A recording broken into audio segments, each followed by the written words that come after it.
La decana de la Facultad de Ciencias Sociales, profesora Fanny Muñoz. Bueno, estimados colegas, estimados estudiantes, miembros de la comunidad universitaria, invitados todos los que están aquí presentes, profesor David Le Breton, es un honor contar con su presencia en esta ceremonia de apertura del año académico. Bienvenidos y bienvenidas a este semestre 2025-1.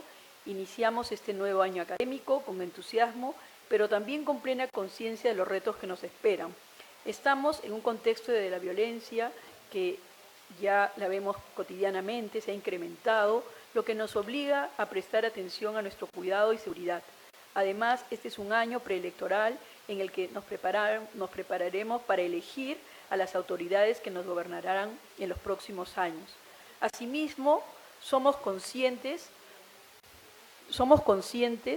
de que vivimos en un mundo de cambios y de incertidumbres sin precedentes. La globalización, la revolución tecnológica, el cambio climático, la inteligencia artificial y las crisis sociales nos plantean desafíos complejos que exigen respuestas innovadoras. Como señala el profesor Le Breton, habitamos una sociedad del riesgo, en la que el poder de la técnica requiere de una vigilancia constante sobre los peligros que conlleva. Estos cambios impactan profundamente nuestra manera de vivir, de trabajar y de relacionarnos. En este contexto, la universidad desempeña un papel fundamental en relación con estas transformaciones. Nuestra misión es preparar a las estudiantes para que desarrollen las competencias necesarias que les permitan generar conocimiento, contribuir al desarrollo del país y convertirse en profesionales y ciudadanos éticos, capaces de afrontar los desafíos actuales y futuros que se nos presentan. Como Facultad de Ciencias Sociales, no solo debemos continuar ofreciendo la formación de calidad orientada hacia el país, sino también asumir el compromiso de ser una voz serena y crítica frente a nuestra realidad peruana y global, sus problemas y sus posibilidades.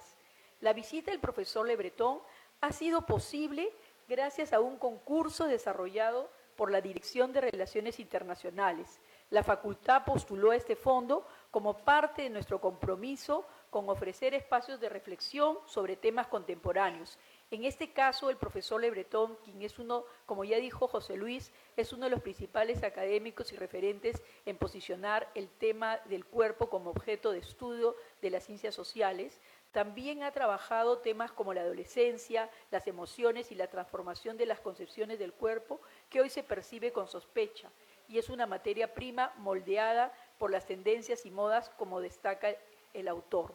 Quiero expresar mi agradecimiento, pues, en esta iniciativa a Diana Zafra, a los profesores Diana Zafra, que aquí está con nosotros, y a José Luis Rosales, impulsores de esta iniciativa. Afortunadamente, Diana conocía al profesor Le Breton porque había hecho su maestría en París, y el profesor, cuando lo invitamos, con gran generosidad, entusiasmo y gentileza, nos aceptó, y ahora ya se concreta su venida, que la esperábamos con bastantes meses de trabajo y de anticipación. El profesor, también agradezco a Mónica Calderón, gestora de la biblioteca Alberto Flores Galindo, quien puso a su disposición una guía temática sobre la obra del profesor Le Breton para acceder, que esté en acceso a estudiantes y a docentes. Y Luciana Córdoba, quien es socióloga de nuestra facultad, quien se sumó a la iniciativa para ayudar en la traducción en distintas actividades en las que ha venido participando el profesor. Los principales objetivos de nuestra facultad son la formación y la excelencia académica. Eso no solo implica la mejora en los resultados de aprendizaje, sino también el desarrollo del pensamiento crítico y el fomento de la creatividad para tener la capacidad de resolver los problemas complejos que la sociedad actual demanda. En este esfuerzo hemos renovado nuestros planes de estudio y se han reacreditado internacionalmente las especialidades de sociología y economía. Y asimismo hemos avanzado en la acreditación de las especialidades de ciencia política y gobierno, y este año la de antropología. El reto ahora es que las carreras desarrollen las acciones de los planes de mejora en relación con los diferentes instrumentos de gestión con los que contamos a nivel central y en nuestra unidad. Además, con el fin de brindar una mejor experiencia educativa, apostamos por una educación que articula lo nacional y lo global, promoviendo alianzas con universidades extranjeras para enriquecer la formación de nuestros estudiantes con nuevas ideas y conocimientos. Paralelamente, fomentamos la interacción de nuestros docentes y estudiantes con las universidades peruanas a través de la Red Peruana de Universidades. Somos una unidad abierta en innovación. Estamos explorando nuevas tecnologías y metodologías de enseñanza bajo el modelo educativo PUC. En esta línea, venimos fortaleciendo nuestra infraestructura tecnológica y los espacios de aprendizaje que ofrecemos a docentes y estudiantes. Por ello, contamos con el QLab, Laboratorio de Inteligencia Artificial y Métodos Computacionales, que hoy es un referente en la enseñanza de metodologías digitales aplicadas a las ciencias sociales. Nuestro compromiso con el bienestar estudiantil se refleja en el área de bienestar sociales, que tiene un programa de tutorías para dar acompañamiento integral a los y las estudiantes en coordinación con la Dirección de Asuntos Estudiantiles. Y aquí quiero descatar que es justamente Patricia Ruiz Bravo, cuando fue decana, quien impulsó esta iniciativa, ¿no?, de crear lo que ahora es el área de bienestar sociales, ¿no? Y entonces queremos que nuestra facultad, ¿no?, que nuestra comunidad académica se sienta respaldada en todo momento. Somos una facultad que hoy atiende a 1.358 estudiantes y una de nuestras preocupaciones es que ustedes cuenten con la formación de la que se dispone para apoyarlos. La Facultad de Ciencias Sociales tiene una sólida vocación interdisciplinaria que a lo largo de su historia ha contribuido a la comprensión de la realidad peruana y de sus problemas, abordando la diversidad cultural existente y planeando algunas alternativas para incidir en las políticas públicas con el fin de contribuir al desarrollo y transformación del país. Quiero señalar que este es un año, así como el año pasado celebramos los 60 años de la facultad, este año va a ser el año que vamos a conmemorar los 20 años de creación de la carrera de Ciencia Política. Somos una comunidad que reflexiona constantemente de manera crítica y reflexiva, abierta al diálogo, diversa, tolerante y con un gran compromiso con el país. Queridos y queridas estudiantes, ustedes son el centro de nuestros esfuerzos, ustedes son el futuro de nuestra sociedad. Les invito a aprovechar participando al máximo de todas las oportunidades que les brindamos. Intervengan activamente en las clases, los seminarios, los talleres, los jueves culturales, las actividades deportivas y lúdicas. Aquí es donde construimos los vínculos y experiencias que los acompañarán toda la vida. Tengan confianza, este es un espacio seguro, donde la empatía, el buen trato, el respeto y la colaboración son muy importantes. En la facultad hemos mejorado nuestros canales de comunicación para que estén informados de las actividades que se han programado durante este año, no solo a través del correo, porque ya vemos que hacen clic, no lo leen necesariamente, pero asimismo el personal administrativo que tiene la facultad, que son alrededor de 30 personas, está aquí para apoyarlos en los diferentes requerimientos que puedan necesitar y cada carrera cuenta con un asistente, también un practicante para mejorar todo lo que son sus inquietudes y dudas. Sean agentes pues de cambio, comprometidas con la construcción de un mundo justo, equitativo y sostenible. Este año nuevo académico, como dije al inicio, nos presenta muchos desafíos, pero también queremos rescatar las oportunidades. Juntos podemos seguir construyendo en esta comunidad académica una sociedad inclusiva, comprometida con la excelencia y el desarrollo. Les deseo un año académico lleno de éxitos y aprendizajes. Un excelente 2025.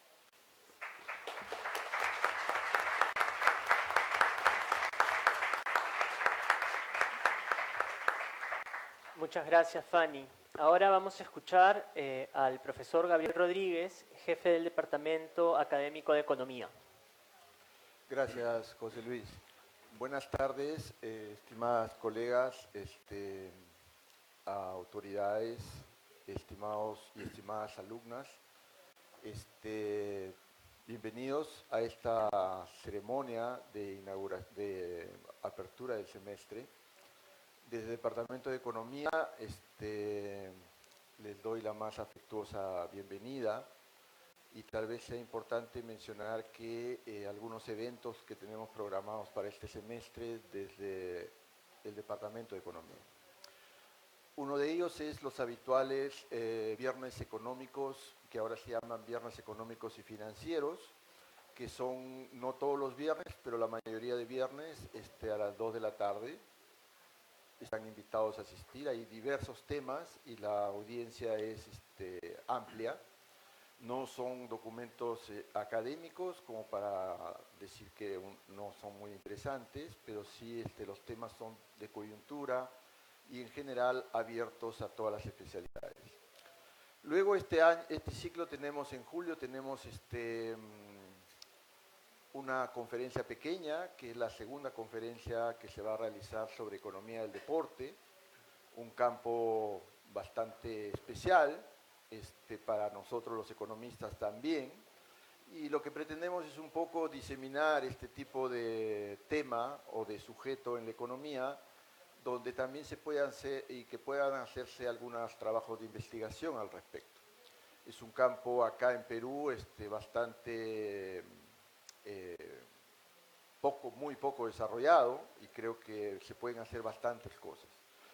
De otro lado, agradezco al profesor Le Breton por estar aquí y por haber aceptado dar la charla central de esta ceremonia para todos ustedes. Y bueno, les repito, les doy la bienvenida. Espero que tengan un semestre bueno, sin dejar de lado las exigencias y la rigurosidad que exige la Facultad de Ciencias Sociales y que es su característica. Finalmente voy a decir algunas palabras por el profesor Le Breton y para ustedes. J'espère que vous allez profiter de la conférence de professeur Le Breton. Bye bye. Gracias.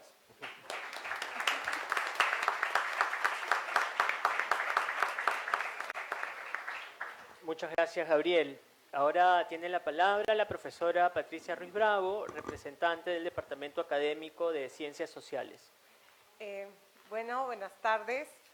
Bienvenidos y bienvenidas. Estoy hablando a nombre del jefe de Departamento de Ciencias Sociales, el profesor David Sulmón, que cumpliendo su deber ha ido a dictar su clase y entonces me ha hecho este encargo.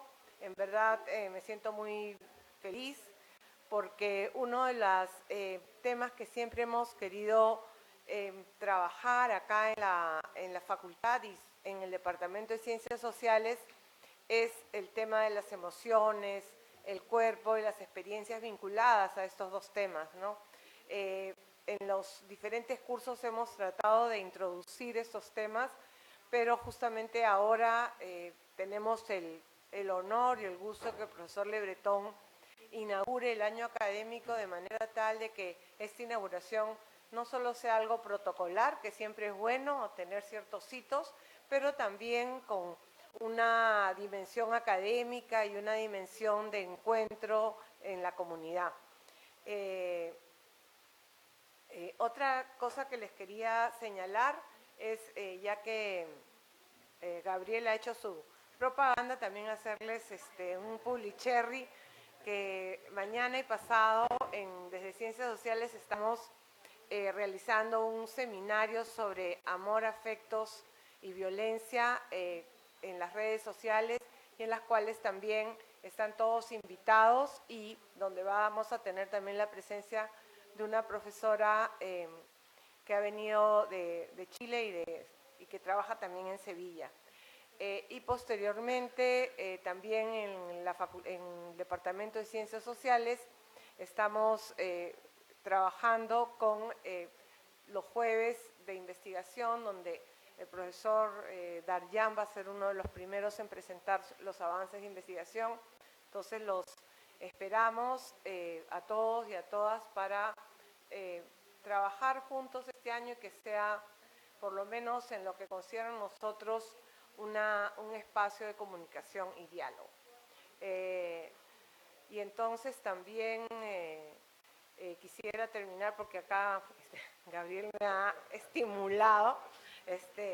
Bon, j'espère que vous profitez de votre présence au Pérou. Merci beaucoup.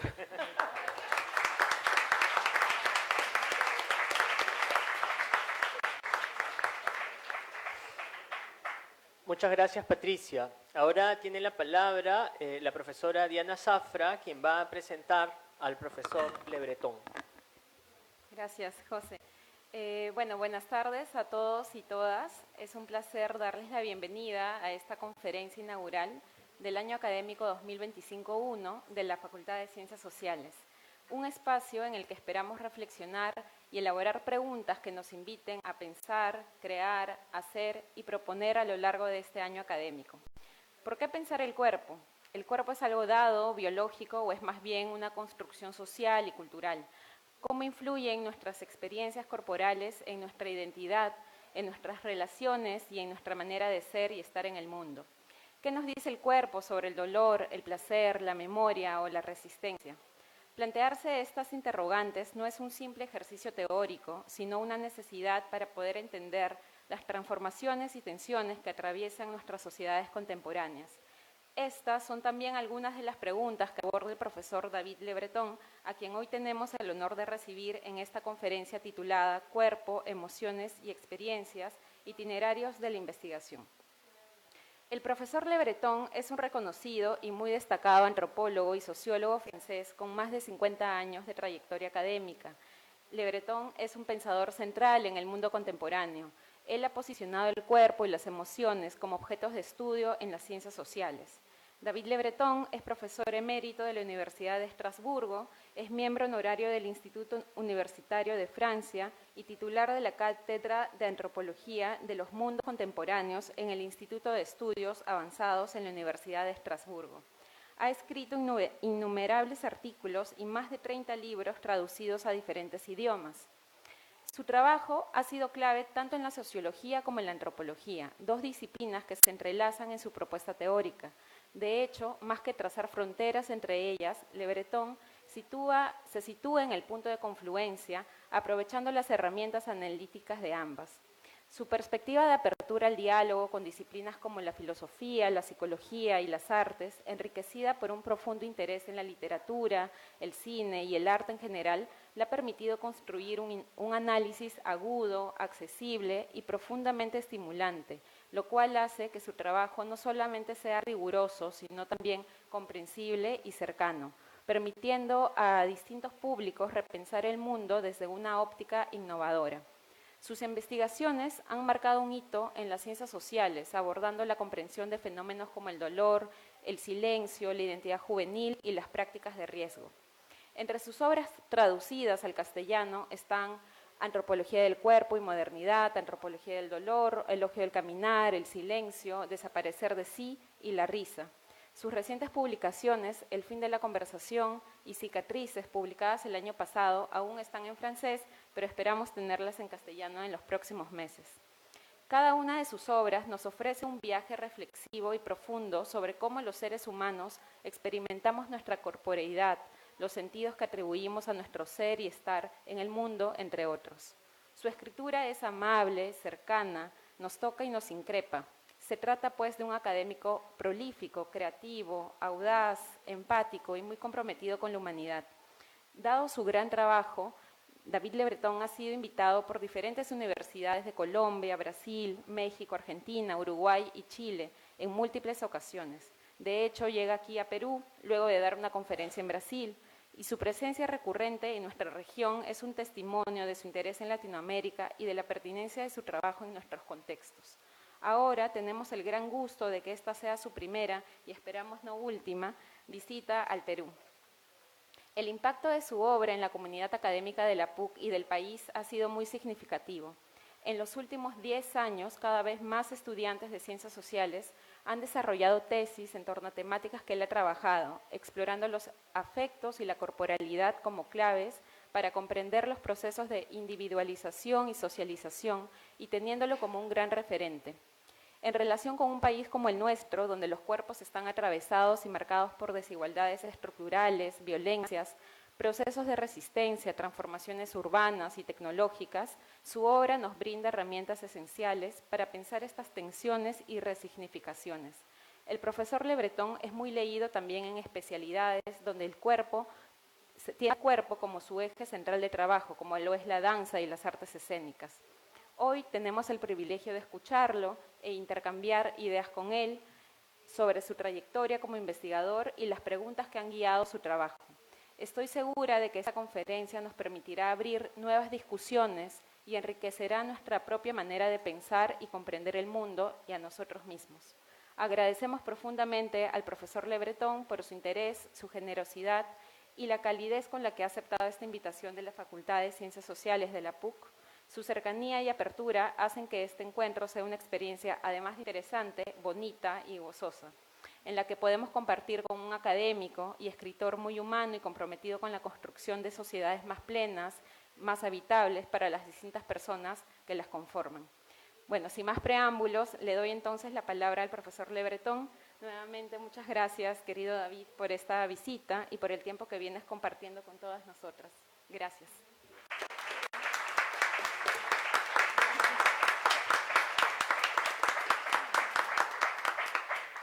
Muchas gracias, Diana. Ahora entonces invitamos a la mesa, salvo Diana, que se queda aquí junto con David, a pasar a tomar asiento, si es que hubiera espacio. Y si...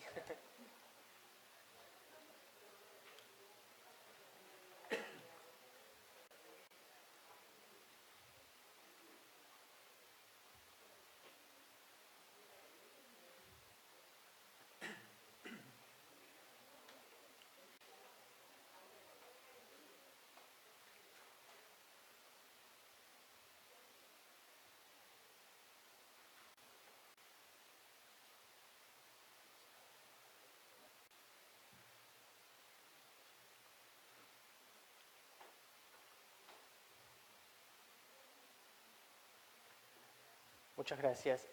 Adelante, David. Je suis extrêmement touché par votre accueil, par cette cérémonie, par tous les mots qui ont été dits. Je voudrais d'abord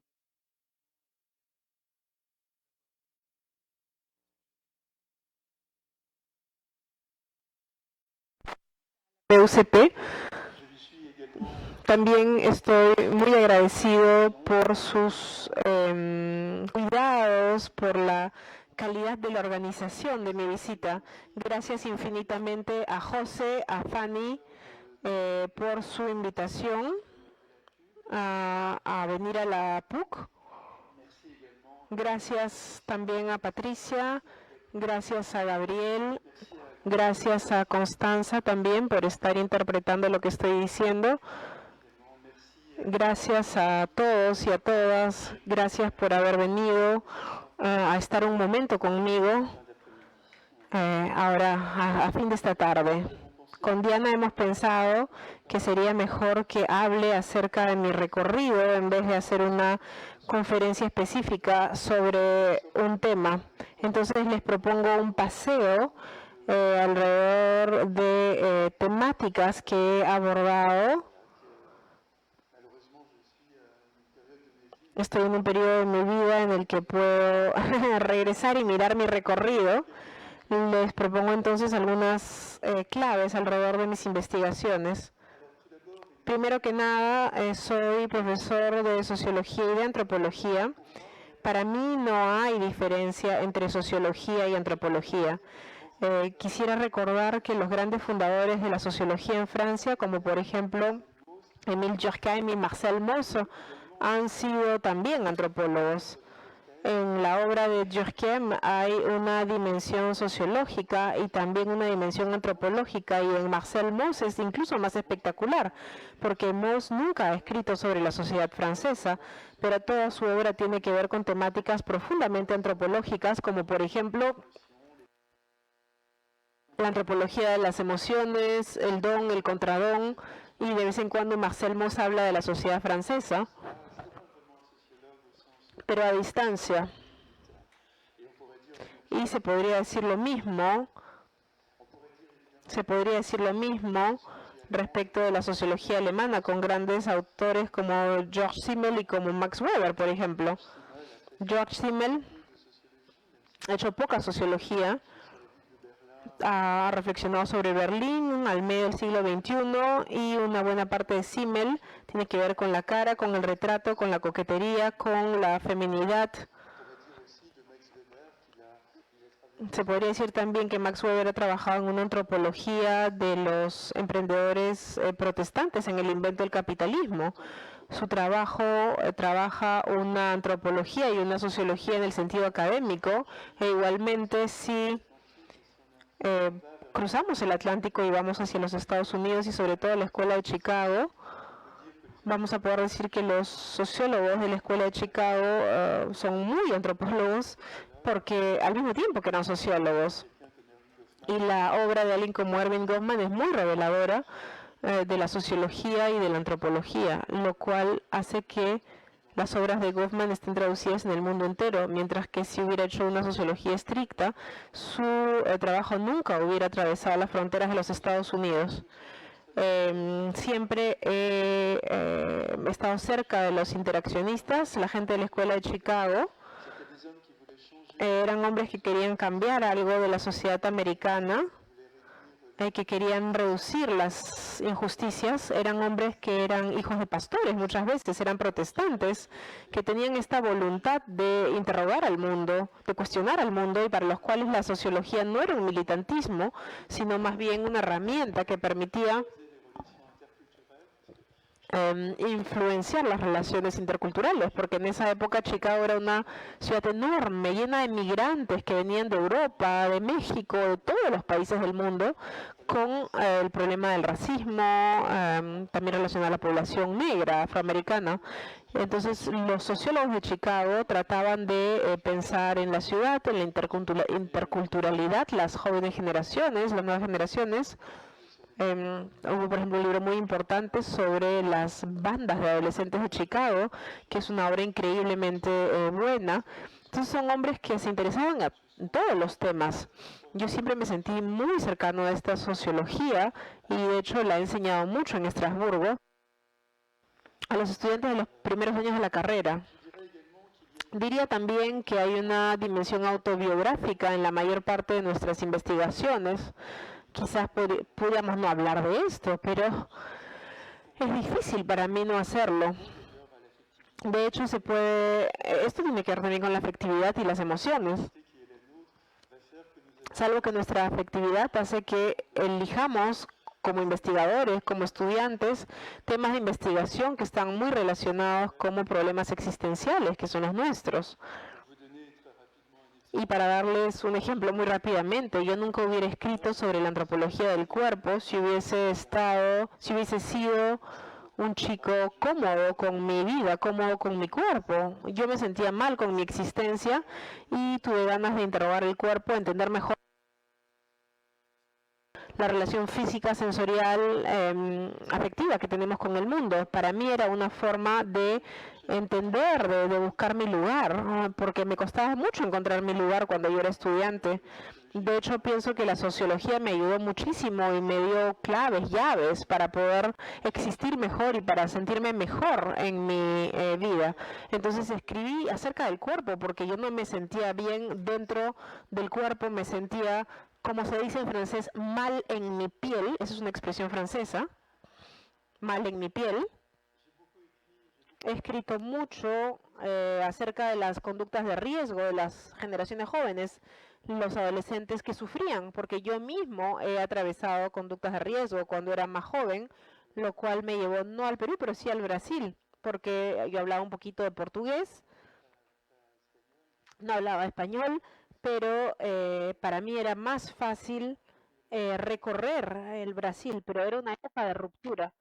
No iba a hacer turismo, porque en esa época era una dictadura militar el Brasil, pero iba por otras razones que ahora no voy a tener el tiempo de desarrollar, pero también iba ahí para desaparecer, para alargarme de la sociedad francesa, en la cual no me sentía bien, no me reconocía en esta, no sé si no me reconocía en la sociedad, pero no me reconocía en mi propia persona. En todo caso, atravesé conductas de riesgo y sobreviví de alguna forma. Y tuve ganas de entender esto desde un punto de vista antropológico. Y si escribí acerca de la cara, es porque soy una persona que está muy, que es muy conmovida, a quien le conmueven mucho las caras en el cine, en la vida cotidiana, en las artes. Y también escribí acerca de la voz porque a mí me costó sostener mi propia voz, me costó, esto parece sorprendente, ¿no? De parte de un profesor, pero tuve que conquistar esta posición de poder sostener mi voz delante de los estudiantes y de poder sostener mi voz delante de diferentes audiencias. Entonces, Escribí sobre la voz, traté de comprender antropológicamente qué significa la voz porque tenía la impresión de que no tenía voz o mi propia voz se me escapaba en mi existencia y también porque la voz es un tema excelente para la antropología, fantástico, en múltiples niveles. Si escribí sobre el silencio es porque paradójicamente soy una persona extremadamente silenciosa, a pesar de que mi trabajo implica muchas veces que tengo que hablar. Soy en la vida cotidiana una persona más bien silenciosa, más bien discreta, entonces me interesó comprender el estatus del silencio en nuestras sociedades, en diferentes registros. Desaparecer de sí es un libro que hice porque muchas veces quise desaparecer, quería no estar ahí, borrarme. Este deseo de desaparecer también tiene que ver con grandes temáticas sociales que son nuestras el día de hoy, porque podemos decir que las conductas de riesgo de nuestros jóvenes también son em, formas de desaparecer. Y la desaparición de sí también es uno de los grandes temas de la literatura del siglo XX, también del cine. Es una tentación que acecha a nuestras sociedades en el mundo actual. Muchas veces queremos no estar ahí, queremos desaparecer, queremos ya no estar concernido por un mundo que está cada vez más lleno de violencias, de catástrofes. Y entonces, para tomar un último ejemplo, uno de mis últimos libros, El fin de la conversación, con un punto de interrogación, es la sorpresa que siento cuando salgo de casa y cuando camino por las calles de Estrasburgo o otras ciudades. Veo a mucha gente delante de su teléfono y me pregunto yo qué hago ahí. Entonces tuve también ganas de comprender el impacto sociológico y antropológico del teléfono inteligente, del smartphone en el mundo, porque hay una planetarización hoy en día del uso del teléfono y las calles de Lima en ese sentido son absolutamente iguales que las de Estrasburgo, Taipei u otras ciudades del mundo.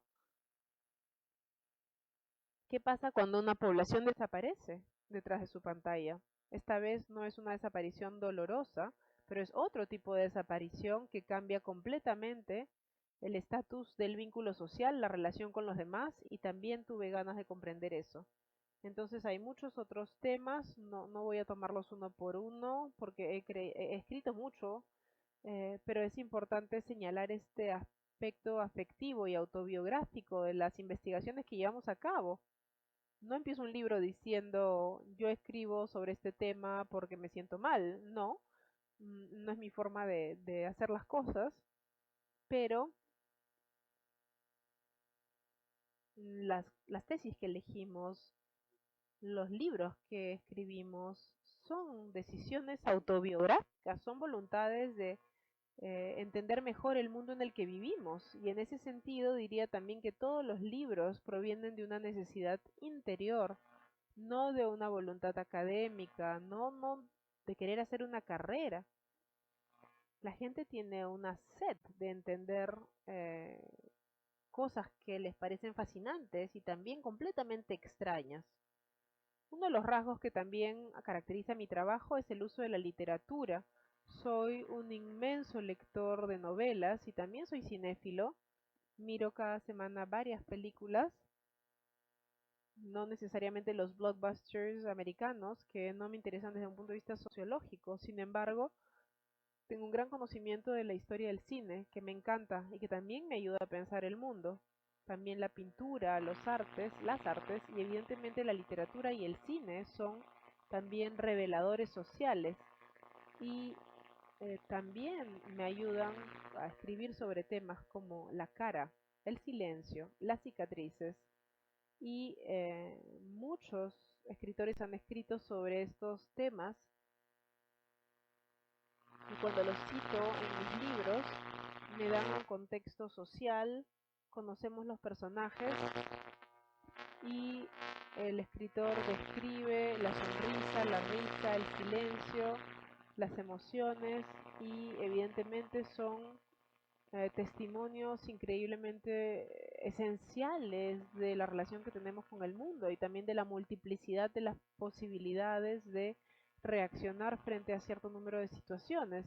Y de hecho, una anécdota, un autor peruano, estuvo en la base de mi libro sobre la antropología de los sentidos, el sabor del mundo, de Manuel Scorza. Cuando yo era estudiante en sociología en la Universidad de Tours, recuerdo haber leído en el periódico Le Monde una entrevista con Manuel Scorza, que era un escritor muy traducido del francés. Me gustaban mucho sus libros, de hecho. Y en esta entrevista Manuel Scorza tuvo esta frase apasionante y enigmática que decía que estaba convencido, ya que había vivido con poblaciones originarias.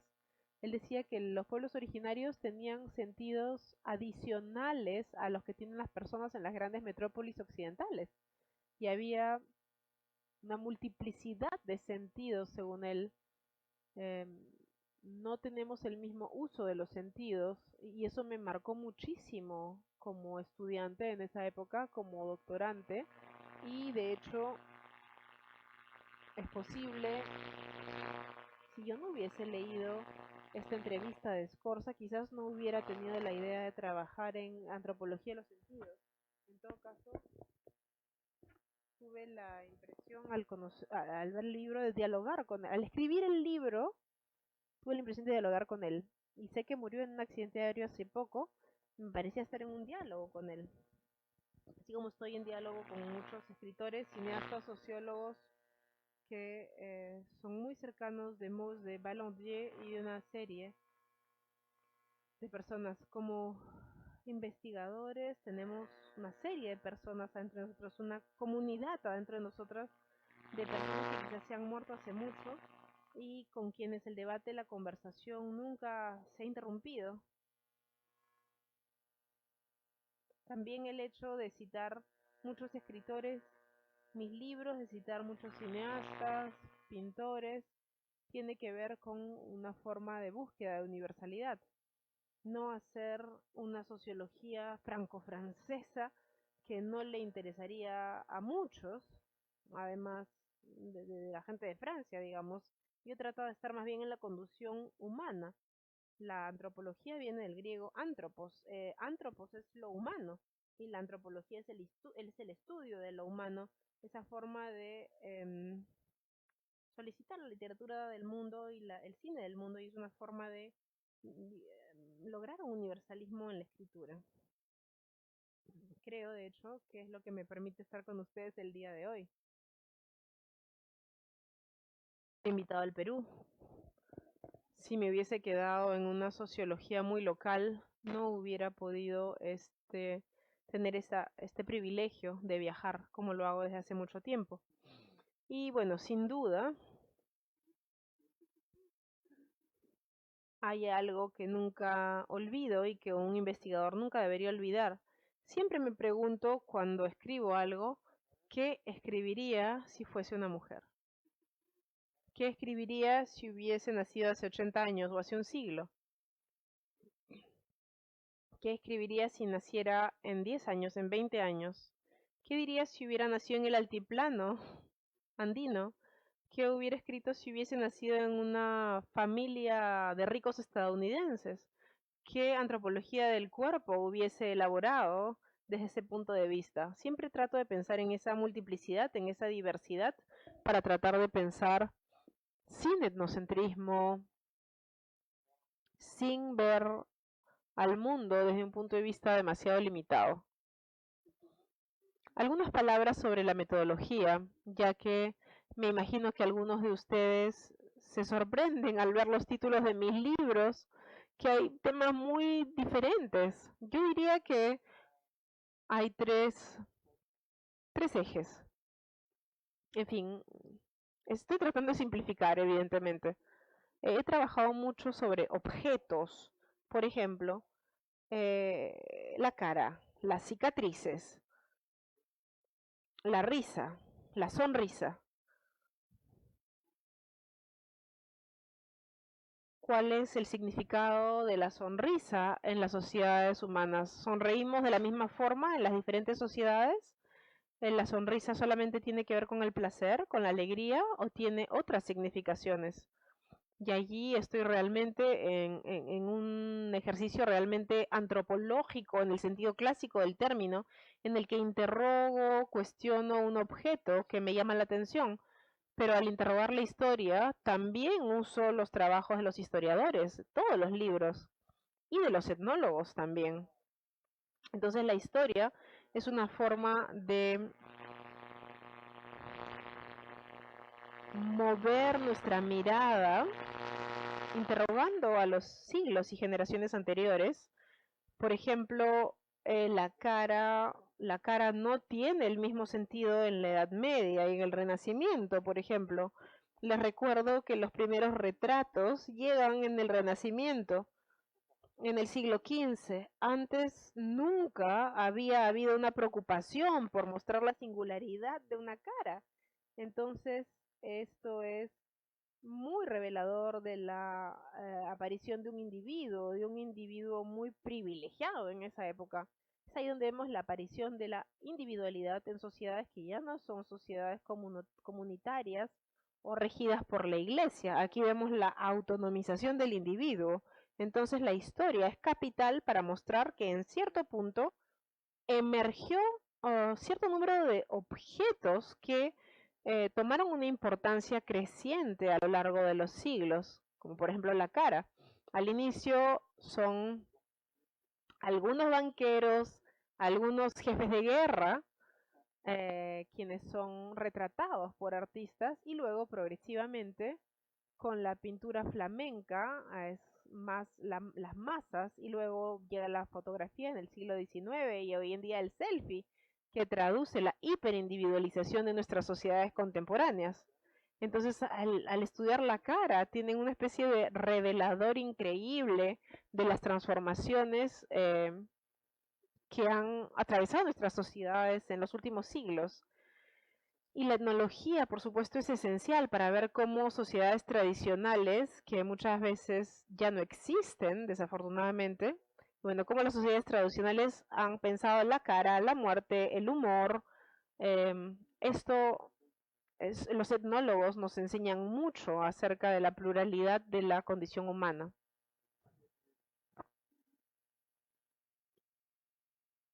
En cuanto a los objetos, también hay temáticas más sociales que a veces me interrogan, me llaman la atención, como por ejemplo Desaparecer de sí. Mi libro Desaparecer de sí, el sentimiento de hastío que sentía que estaba subiendo en nuestras sociedades occidentales, el, la desesperanza frente a un mundo cada vez más complicado, menos acogedor.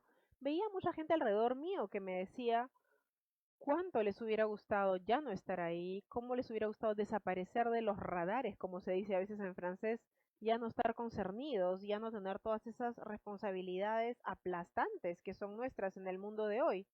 Eso generó mi libro Desaparecer de sí, en donde no hice entrevistas, no necesitaba hacer entrevistas, simplemente bastaba mirar alrededor mío, escuchar muchos testimonios y como les dije antes, la literatura y el cine han tratado muchísimo este tema, a veces de forma muy dolorosa, y entonces al final de la conversación no necesitaba hacer muchas entrevistas porque de forma permanente veo debates, intercambios en donde me dicen, no sé, estamos hartos del smartphone, ya no logramos hablar juntos, y yo mismo estoy muy conmovido por este fenómeno, tocado por este fenómeno. Y luego, tercera parte de mi trabajo tiene que ver con las poblaciones. Y aquí hago un trabajo de sociología más clásico con observación participante, con muchas entrevistas. Fue el caso de mi trabajo sobre las conductas de riesgo de los jóvenes. Por supuesto, como les dije, yo mismo atravesé las conductas de riesgo cuando era más joven, pero al mismo tiempo, cuando llegué a Estrasburgo, en 1995 como profesor, lancé una encuesta con mis estudiantes en sociología sobre la relación con el riesgo en Alsacia, que es la región donde está Estrasburgo, y con los estudiantes llevamos a cabo más de 1000 entrevistas, me parece, con jóvenes que no se sienten bien con su cuerpo y los interrogamos sobre su relación al riesgo, su relación al peligro. Y uno de mis primeros libros fue Antropología del Cuerpo y Modernidad, pero el segundo libro en los años siguientes fue Pasión por el Riesgo. Y muy rápidamente se me identificó como un investigador que reflexionaba sobre las conductas de riesgo de los jóvenes y me invitaron mucho médicos, psicólogos, padres, instancias de la salud pública. Y estoy en un debate permanente desde hace mucho tiempo con profesionales, trabajadores sociales, trabajadores de la calle, lo cual hace que mi trabajo sobre los adolescentes está alimentado de forma concreta por muchos testimonios de parte de los jóvenes, pero también de parte de los padres que están completamente perdidos y también de los profesionales que se ocupan de estos jóvenes. Hay otro segmento también que me interesa mucho, que es el dolor. He escrito 3 libros sobre el dolor. Voy a volver a esto en un rato. No se puede trabajar sobre el dolor de forma simplemente literaria. Entonces, cuando tuve ganas de pensar en nuestra relación al dolor, hice observación participante en el servicio de alivio del dolor del Hospital de Estrasburgo, con médicos que me recibieron con mucha amistad, con mucha tranquilidad. Tuve el privilegio, de hecho, de tener un diálogo por décadas.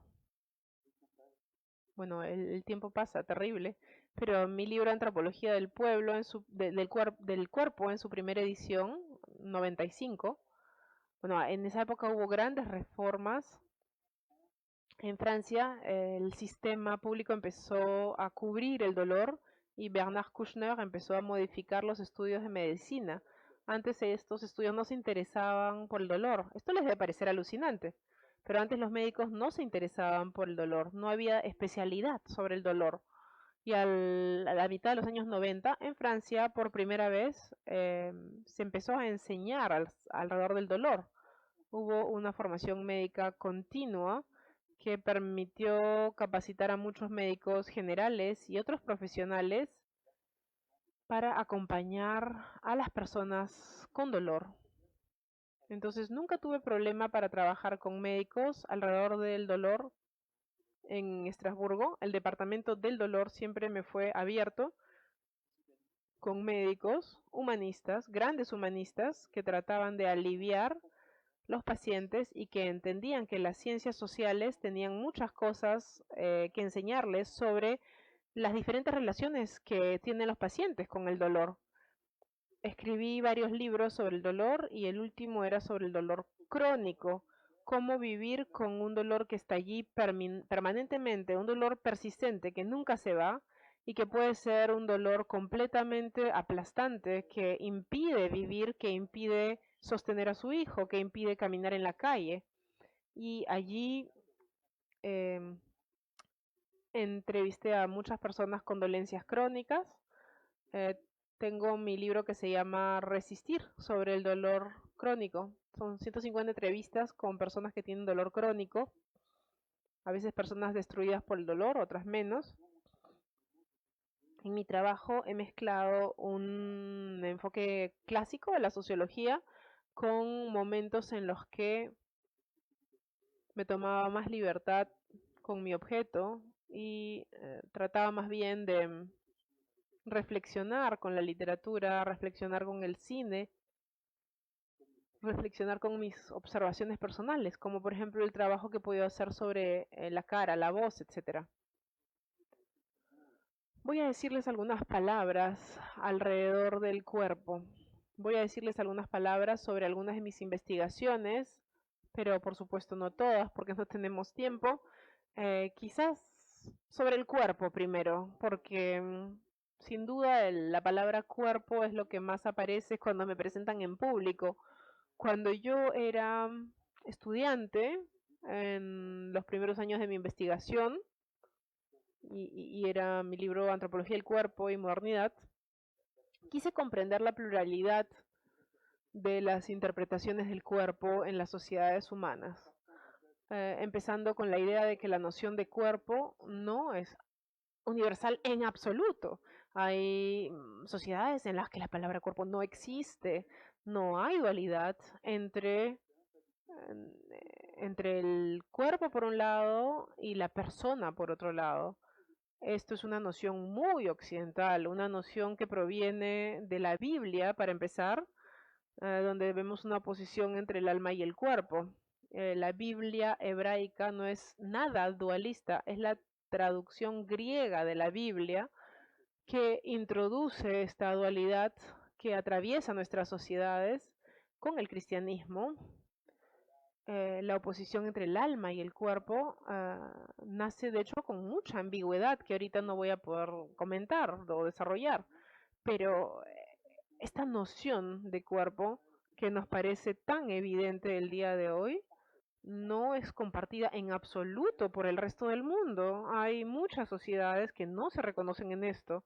Y hablando de esto, en la antropología francesa hay una anécdota famosa, bueno, no sé si famosa, pero hay una anécdota que a mí me había chocado mucho, que es de Maurice Linhart, un etnólogo del inicio del siglo XX que trabajaba en la sociedad Kanaka en Nueva Caledonia. Y Maurice Linhart, este etnólogo, trataba de comprender la complejidad y también la belleza de la cultura kanak.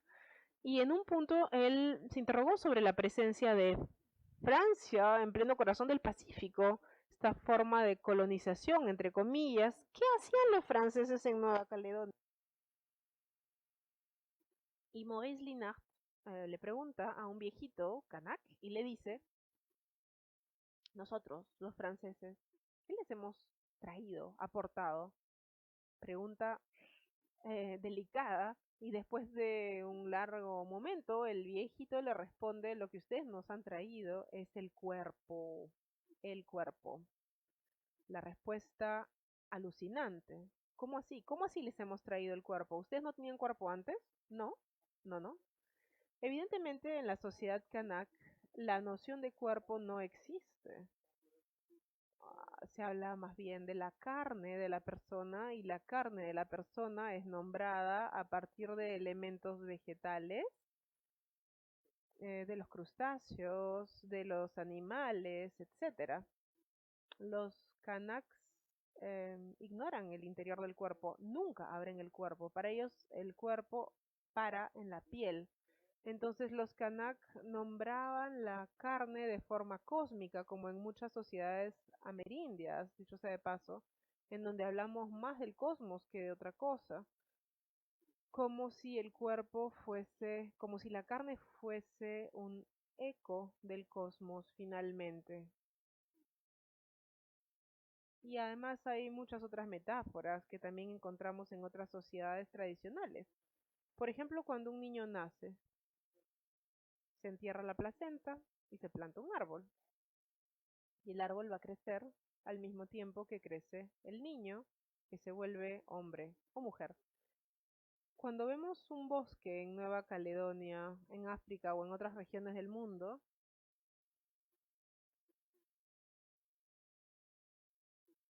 son cristalizaciones de hombres y de mujeres.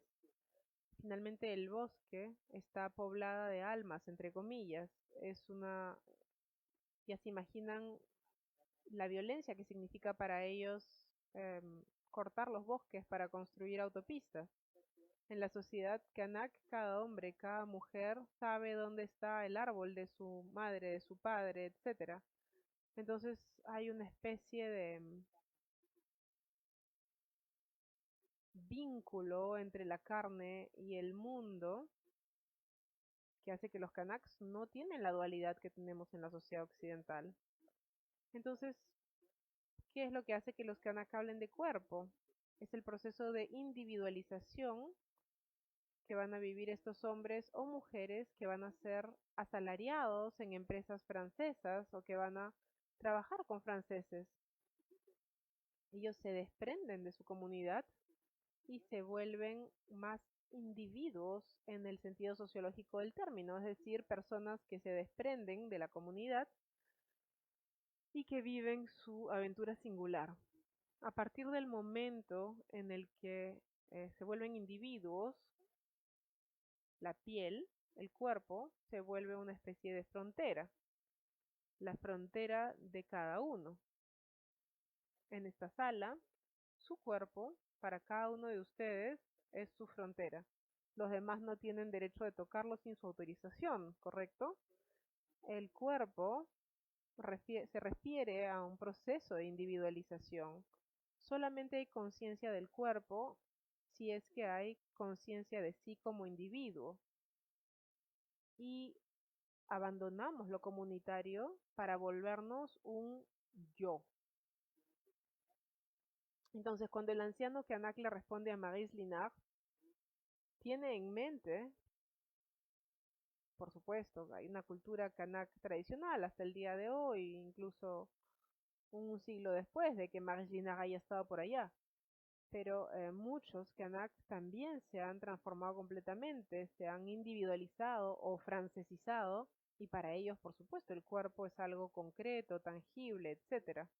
Entonces hay muchas otras sociedades humanas en donde la noción de cuerpo no existe. Y en nuestras propias sociedades, la representación oficial del cuerpo, entre comillas, pero no voy a poner comillas cada vez que hablo, la representación oficial del cuerpo en nuestras sociedades es la fisiología, es la anatomofisiología que se enseña en biología, que se enseña en las facultades de medicina, que se enseña para los profesionales de la kinesiología. Y como lo pueden ver, no es la única representación del cuerpo que tenemos en nuestras sociedades, incluso en Lima. En Lima van a encontrar acupunturistas, me imagino, ¿correcto? Y los acupunturistas tienen una visión completamente diferente que los médicos que trabajan en los hospitales, que han estudiado anatomofisiología, porque los acupunturistas, por ejemplo, hablan de energía.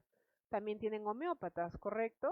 La homeopatía también es otro tipo de medicina que interpreta la enfermedad diferente. La forma de curar es diferente y tiene también otra interpretación de la carne y del cuerpo.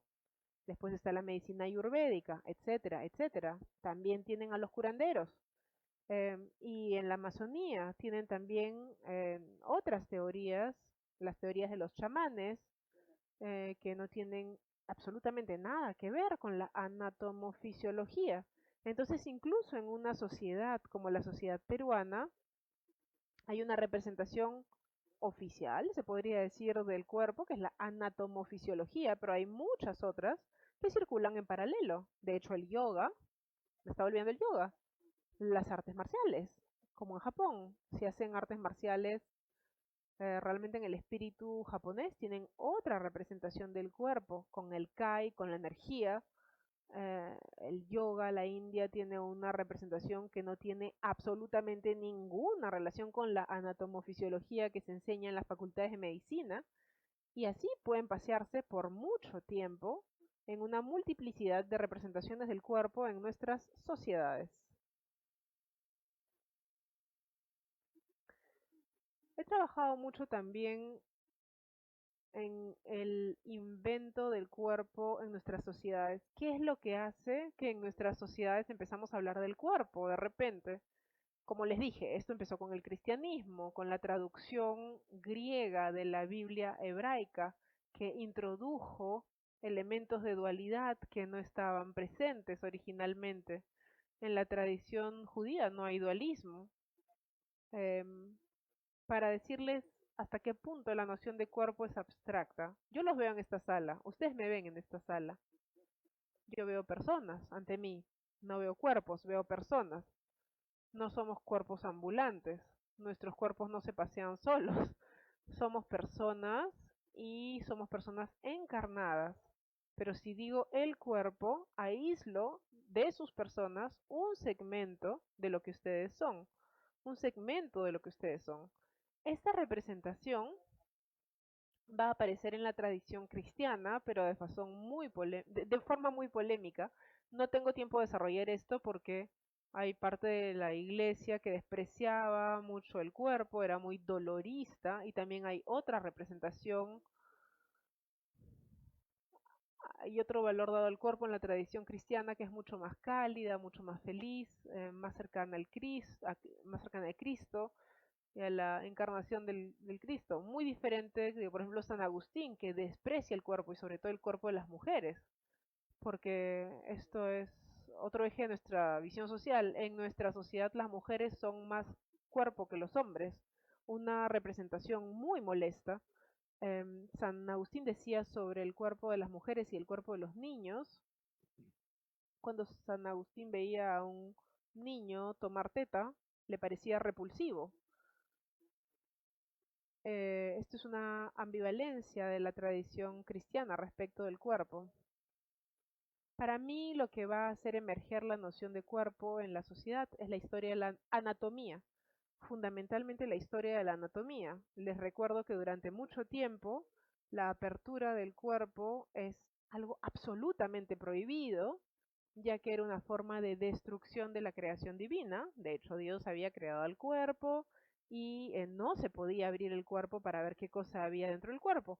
Pero por primera vez en el Renacimiento y sobre todo en el siglo XVI, por primera vez, en realidad comenzó un poquito antes, pero realmente es en el siglo XVI en donde se ve más una especie de fascinación por la disección y por la anatomía con el gran trabajo de Vesal, el gran fundador de la anatomía. 1543 publica su libro de Vesal, que se llama Fábrica del Cuerpo Humano, De Humanis Corporis Fabrica, en 1543. Por primera vez, los hombres, y ahí me refiero a hombres masculinos, es solo hombres, abren cuerpos, disecan cuerpos para entender el grosor invisible que nos constituye. Esto es una ruptura antropológica muy fuerte que provoca durante mucho tiempo mucha polémica, mucha violencia, dicho sea de paso. Yo he trabajado bastante sobre la historia cultural de la anatomía. Es una violencia que se ejerce sobre las poblaciones por parte de los médicos. De hecho, las poblaciones más pobres, porque se desenterraban los cadáveres de los más pobres. No se desenterraba el cadáver del príncipe o del banquero, se desenterraba el cadáver de los que no podían defenderse, los condenados, los pobres, etc. Y los anatomistas iban a buscar los cadáveres y los disecaban. Quiero citar, de hecho cité ayer esto también, el gran libro de Marguerite Yourcenar, la obra en negro. En este libro, Marguerite Yourcenar cuenta la historia de un humanista del Renacimiento y para la anécdota que quiero contarles, este personaje viaja por Europa con dos compañeros, un padre y su hijo. Los humanistas del Renacimiento, como quizás lo recuerdan, son hombres, no había mujeres, que están apasionados por absolutamente todo. Las estrellas, las rocas, los animales, todo los apasiona. Estamos en una época en donde se redescubre el mundo y los humanistas piensan que todo se puede conocer y que todo debe conocerse. Entonces estos tres hombres recorren Europa y una noche paran en un albergue y resulta que el más joven va a morir. El más joven, que es el hijo de uno de ellos y que es amigo del otro. Y los dos hombres que sobreviven tienen ante ellos la suerte de tener un cadáver. Era muy complicado obtener cadáveres. Vesal, por ejemplo, durante su vida solo disecó 12 cadáveres. Fundó la anatomía, pero tuvo muy pocas oportunidades de lograr acceder a cadáveres. Y entonces, en la novela de Yourcenar, los dos hombres tienen el cadáver de este joven, con una pregunta ética, como se diría el día de hoy, una pregunta moral. ¿Van a abrir el cuerpo de su amigo o de su hijo? Evidentemente, sí lo van a abrir, porque la tentación y la curiosidad es demasiado grande. Y en ese punto, Marguerite Yourcenar tiene una frase extraordinaria que he citado a menudo. Ella escribe en breve, que los dos hombres se inclinaron sobre el cadáver, sobre el hombre, que ya no era ni el hijo, ni el amigo, sino un ejemplo de la máquina humana, un hermoso ejemplo de la máquina humana. Allí tienen cristalizada en una frase magnífica de Marguerite Yourcenar lo que nos ha pasado el día de hoy cuando nos curan en un hospital. Ya no nos curan como hijos o como amigos, nos curan como hermoso ejemplo de la máquina humana, lo cual hace que nos pueden curar de la misma forma en Lima, en Katmandú, en París o en Toronto. Las representaciones anatomofisiológicas van a ser exactamente las mismas entre los médicos, porque ya no existimos como sujetos, existimos únicamente como hermoso ejemplo de la máquina humana, con todos los problemas éticos, todos los problemas de cuidado que pueden aparecer también. No quiero decir que la medicina es ineficiente, pero ya ven, en el tema del dolor crónico hay cientos de millones de personas en el mundo que sufren de dolores crónicos y la medicina no los puede tratar, porque su paradigma no está centrado en la singularidad de las historias de vida, está centrado en el hecho de que los pacientes son ejemplos de la máquina humana. Y esto para mí traduce el invento de nuestro cuerpo en nuestras sociedades, porque unos años después aparece la filosofía mecánica como autores mecanistas como Descartes, Lamettrie u otros.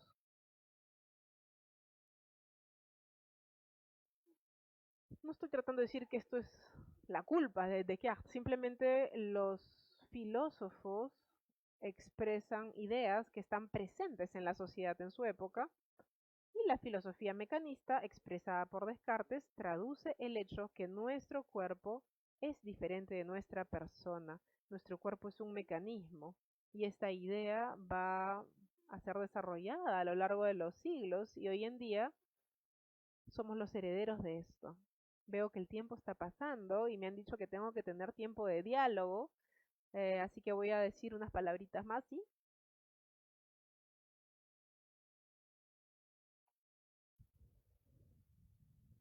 Ok.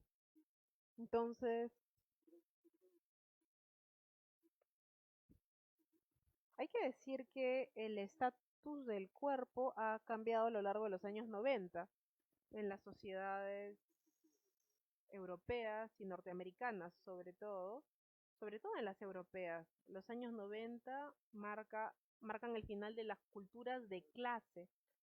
El marxismo, el comunismo habían estado muy presentes en toda Europa hasta antes de los años 90, en los años 60, 70, en Italia, en Francia, en Alemania. Pero los años 90 ven desaparecer esta noción de cultura de clase suavemente, pero ya no hay cultura obrera, ya no hay cultura campesina, ya no hay cultura pequeño burguesa. Hay una profunda individualización del vínculo social que aparece en esa época, en esos años, no porque las condiciones sociales desaparezcan, siguen permaneciendo, por supuesto, hay desigualdades sociales, hay injusticias, pero ya no hay ideologías, ya no hay representaciones, ya no hay visiones del mundo que unifiquen, que unan esas poblaciones y que hagan que, por ejemplo, el mundo obrero se reconociera en los partidos políticos, en los sindicatos, y que desarrollar también una cultura popular, obrera muy poderosa. Todo esto va borrándose a partir de los años 90 y vemos una individualización adicional de las sociedades occidentales y a partir de ese punto, una individualización del cuerpo. Al inicio de los años 90 empezamos a querer construir su cuerpo como una especie de materia prima, una fábrica de sí como individuos. En nuestras sociedades europeas, sobre todo, vemos un cambio de estatus radical de ciertas prácticas que el día de hoy están en todo el mundo. El tatuaje, por ejemplo, que antes que tenía mala reputación antes, hasta los años 90, era un fenómeno más bien masculino, popular, disidente, de revuelta, tenía que ver con los soldados, con los marinos, con los obreros, con los criminales. El tatuaje era para los disidentes y de repente en los años 90 en Estados Unidos y en las sociedades europeas, el tatuaje se vuelve un fenómeno social, se vuelve una especie de estética, un adorno, una forma de ponerse en valor, de subrayar su presencia. El tatuaje se vuelve un elemento de la estetización de la persona, cambia completamente de estatus y de valor. Y a partir de los años 90 se vuelve enorme el fenómeno, como se puede ver hoy en día. Hay muchas personas tatuadas hoy en día. Mismo fenómeno con la cirugía estética, que tenía muy mala reputación hasta los años 80.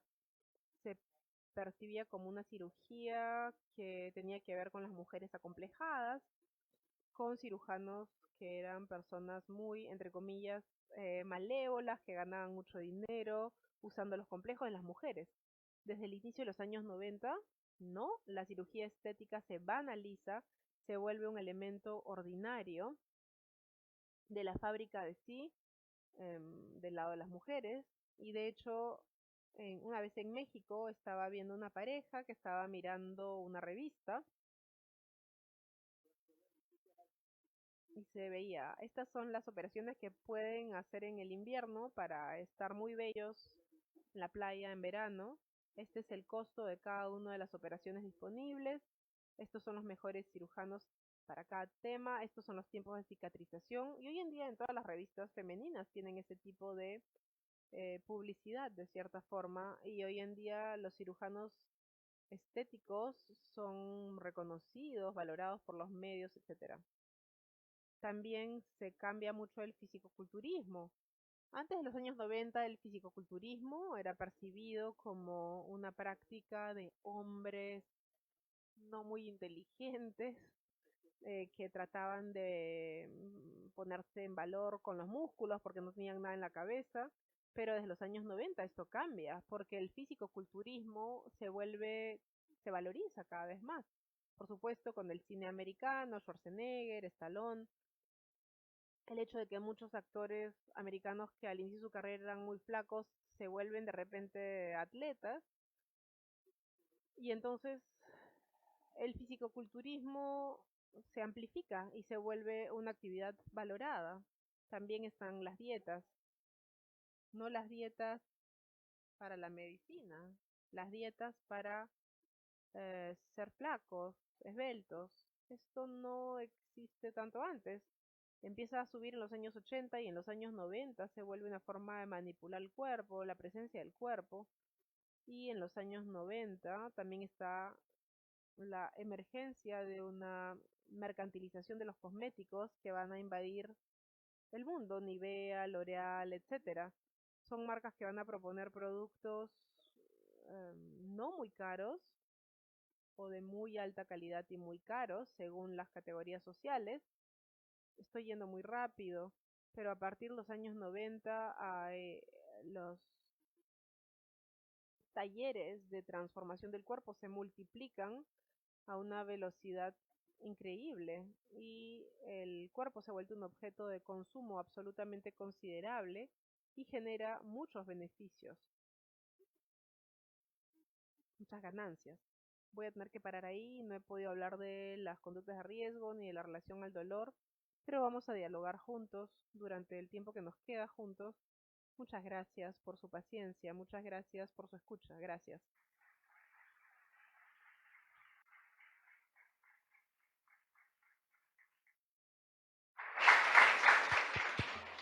Muchas gracias, David.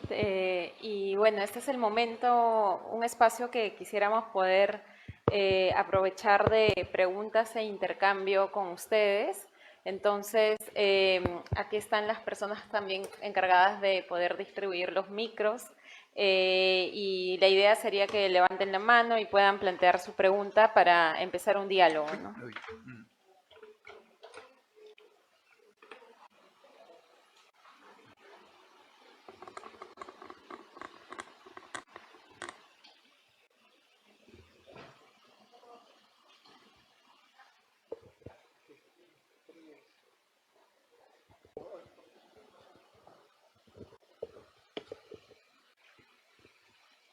Hola, ¿qué tal? Mucho gusto, David. Mi nombre es Mabel. Me llamó la atención mucho lo que mencionaste sobre cómo los médicos no pueden tratar el dolor crónico porque tratan el cuerpo como si fuera una máquina. Yo he tenido dolor crónico por años, mucho tiempo, y eso me llevó a una búsqueda alternativa y he llegado a la conclusión, porque ahora trabajo con eso, y quería saber si has visto esto, de que el dolor crónico se presenta cuando el cuerpo no puede expresar emociones o no puede expresarse de manera libre. En mi caso ha sido así, no tenía mucha represión cultural, en realidad, por la religión, por la crianza, por el distrito en el que vivía, por la carrera que estudié, soy ingeniera es una de mis carreras. Pero ahora no tengo eso y no tengo dolor. Entonces quería saber si hay una relación que has visto entre sociedades con cuerpos más libres, más expresivos y menor dolor. Ah oui. Gracias. Oui, merci pour votre question qui est immense évidemment parce que le rapport à la douleur est très culturel, très social, il est très genré aussi d'ailleurs, et il varie d'une société humaine à une autre. Il a beaucoup changé également historiquement avec l'apparition des antalgiques, l'automédication tout simplement. Quand on a mal à la tête ou ailleurs, on ne va pas forcément voir son médecin, on prend de l'aspirine, on prend on trouve une solution tout seul à la limite. Hein, voilà. Alors, s'agissant de la douleur chronique, c'est très compliqué également parce qu'il y a des douleurs évidemment qui sont liées à, comment dire, à des aspects plus biologiques entre guillemets. J'aime pas du tout ce mot-là, d'ailleurs entre parenthèses, mais en tous les cas qui sont liés effectivement à des pathologies, à des maladies, aux séquelles d'accidents également, ou de maladies qui sont au long cours et qui font que progressivement le corps devient de plus en plus douloureux. Voilà. Mais il y a aussi en effet un certain nombre de douleurs qui peuvent être liées à des histoires de vie. Et à mon avis, la fibromyalgie, par exemple, est sans doute un exemple de ça, parce que la fibromyalgie touche énormément de femmes, très très très peu d'hommes. La fibromyalgie touche des femmes à la moitié de la vie, on pourrait dire, vers 40-50 ans, à une époque où le statut social des femmes est beaucoup plus dévalorisé, parce qu'elles sont, comment dire, elles sont moins objet de séduction, elles ont élevé leurs enfants, etc. Et donc pour beaucoup de femmes sans doute, c'est le moment où le sens de leur vie bascule. Mais aussi, il faut dire que souvent dans l'histoire de vie des personnes fibromyalgiques, il y a aussi beaucoup de maltraitance. Il y a énormément d'abus sexuels, il y a énormément d'inceste, il y a énormément de souffrances qui ont été emmagasinées par la personne, par la femme notamment, mais en même temps, elle a réussi à vivre pendant 30, 40, 50 ans de façon à peu près normale. Et soudain, à cette époque-là, tout s'effondre, toutes ces défenses s'effondrent, comme si un cri surgissait longtemps après pour traduire justement l'horreur de ces moments de l'enfance, etc. Mais je sais que je suis un peu caricatural là dans ma... C'est normal parce que je n'ai pas le temps d'introduire des nuances évidemment, mais si vous voulez, j'enverrai à Diana un article, mais c'est en français, que j'ai écrit autour de la fibromyalgie, très spécifiquement, voilà, qui a été publié dans une revue de médecine sur la douleur. Donc là, pour moi, dans la fibromyalgie par exemple, et dans beaucoup de cas de douleur chronique, en effet, c'est plutôt l'histoire de vie qui souffre que le corps, entre guillemets. C'est-à-dire, en fait, il faudrait trouver un moyen de prendre en charge la personne plutôt dans le fait qu'elle a perdu le sens de sa vie, elle a perdu le plaisir de vivre et autres. Mais évidemment, les médecins vont nous traiter plutôt comme des organismes et pas comme des sujets. Mais dans mon expérience et dans les recherches, En las investigaciones que he llevado a cabo, las personas con dolores crónicos buscan muchas alternativas, como tú. Estamos en un pluralismo médico. Las personas son tratadas por los médicos en el hospital y al mismo tiempo van a ver a un acupunturista, al mismo tiempo toman productos homeopáticos, van donde un sanador o una sanadora, si han escuchado que hay una persona que, por ejemplo, es muy efectiva. Entonces creo que el tratamiento del dolor crónico es mucho patchwork. Entonces, y el individuo tiene que encontrar sus soluciones en muchos casos. Esto de hecho me hace pensar en una anécdota que les voy a contar. Yo camino mucho. Saben, la caminata me parece una actividad extraordinaria. Conocen, por ejemplo, los caminos de Compostela, que son muy frecuentados. Yo soy un caminante y he escrito varios libros alrededor de la caminata. Y un día me dijeron que me pidieron que escriba un prefacio sobre un libro de caminata. Y me crucé con una mujer que me dijo que tenía fibromialgia. Su vida era un infierno. Había crecido en un contexto de violencia sexual con su padre, que le pegaba a su madre, que abusaba de sus hijas, un tipo terrible. Y su infancia había sido horrorosa. Y esta mujer igual había logrado construirse, se había vuelto ejecutiva en una empresa grande, tenía 50 años y de repente la destrozaban dolores horrorosos y quería matarse. Sufría tanto que decía, quiero morirme, ya no quiero seguir así. Y un día ve en la televisión un reportaje sobre los caminos de Compostela. Y se pregunta, ¿por qué no? Ella es belga, está muy lejos del camino de Compostela. Entonces agarra su mochila, sale de Bélgica y empieza a caminar a esa Compostela. Y me dice, después de algunas semanas de dolor, ya no me dolía nada en ningún lugar. Ya no me dolía nada en ningún lugar. Podemos hacer un análisis antropológico. El hecho de que esta mujer haya reconquistado su existencia, el hecho de que haya reconquistado su historia personal. Ella se vuelve nuevamente maestra de su vida personal, de lo que tiene ganas de hacer. Se reencuentra con el deseo, con el placer de existir. Hace encuentros como los caminantes y se va curando a lo largo del camino. Y debo decirles que al trabajar sobre el dolor y sobre la caminata, siempre me hacen la pregunta de la conexión entre las dos cosas. Y muchas veces me he encontrado con gente con dolores crónicos que se habían encontrado con una respuesta analgésica pero natural. Gente que caminaba mucho. Por ejemplo, hacia Compostela, pero también en lugares de Italia u otros lugares. No necesitas irte al fin del mundo para encontrarte con eso. Y es en ese sentido que la caminata es una herramienta de curación prodigioso. Esto es lo que he desarrollado en mi libro, Caminar la Vida. He encontrado ahí gente depresiva, gente que luchaba contra un cáncer, gente que había logrado sobreponerse al cáncer, gente que estaba en duelo y que no lograba sobreponerse a un duelo, o gente que se estaba separando y que no lograba vivir sin su compañero o compañera. Me decían, gracias a la caminata, me reencontré con el placer de vivir. Fue como un renacimiento para mí. A veces podemos encontrar soluciones inesperadas, incluso frente al dolor. Eso. Entonces, si quieres, le puedes pedir a Diana el texto, se lo voy a enviar, pero bueno, está en francés. No sé si va a poder leerlo fácilmente. Pero mi libro Tenir, no sé si lo podemos traducir en español como aguantar.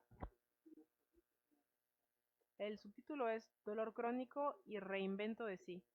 Va a ser publicado en Buenos Aires en español en algunos meses. Gracias. Je vois d'autres questions dans la salle. Est-ce que vous pouvez y apporter le micro?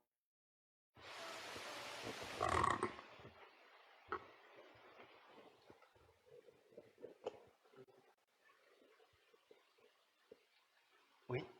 momento mencionabas que la medicina ve al cuerpo como una máquina humana y es por eso que desde la medicina occidental, sin importar si estamos en Brasil, India, Europa o alguna otra parte,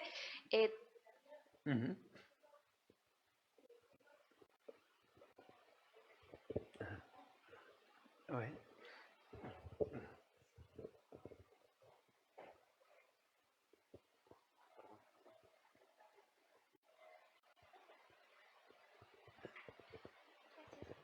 perdón, que desde el punto de vista de la medicina occidental, pues nos ven como máquina humana y por eso nos pueden tratar de esa manera. Oui. Sin embargo, me preguntaba, ¿realmente el cuerpo biológicamente femenino se ha estudiado muy poco? ¿Es algo relativamente nuevo que hay mayor estudio y profundidad en cómo biológicamente, hormonalmente, neuronalmente se desarrolla el cuerpo biológicamente femenino y cómo también responde a diferentes enfermedades que no responde de la misma manera que el cuerpo biológicamente masculino?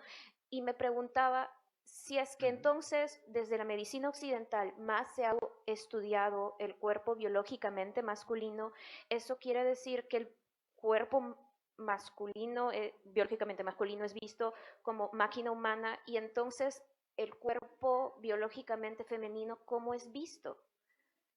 Porque si no es, si es algo relativamente nuevo que se está estudiando, 25, 30 años, entonces, ¿cómo ven al cuerpo femenino? No sé, me salió esa pregunta cuando te escuchaba y quería saber cómo has visto tú desde tu experiencia esto.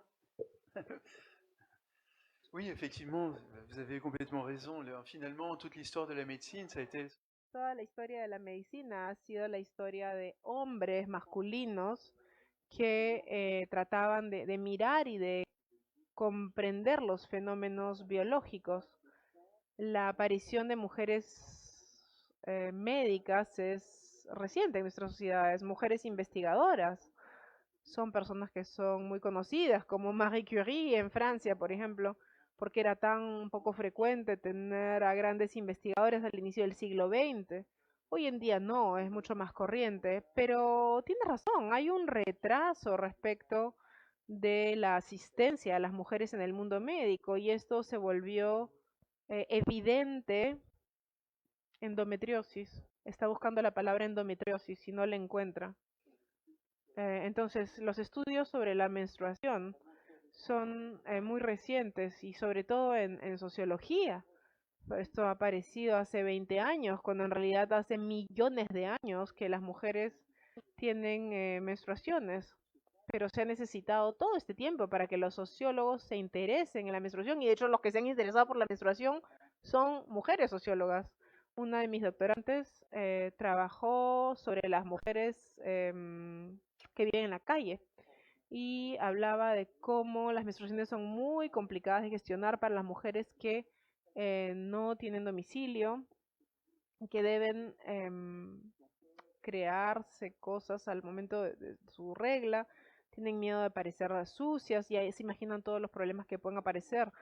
Y esto en sociología son investigaciones que tienen 20 años, quizás un poco más de tiempo en Estados Unidos, pero tampoco mucho. Y de hecho en Francia hay muy pocos trabajos sobre el tema. Son 15, 20 años que estos temas han aparecido.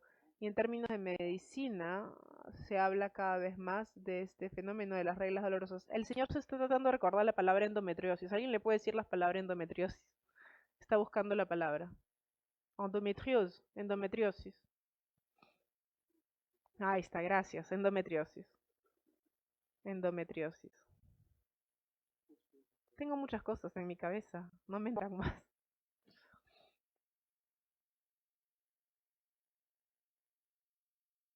Entonces ahora hay tratamientos específicos, muchas veces con médicas mujeres.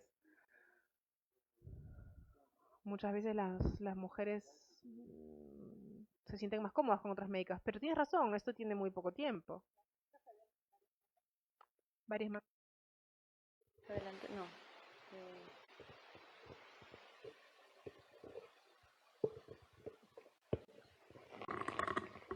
Buenas tardes.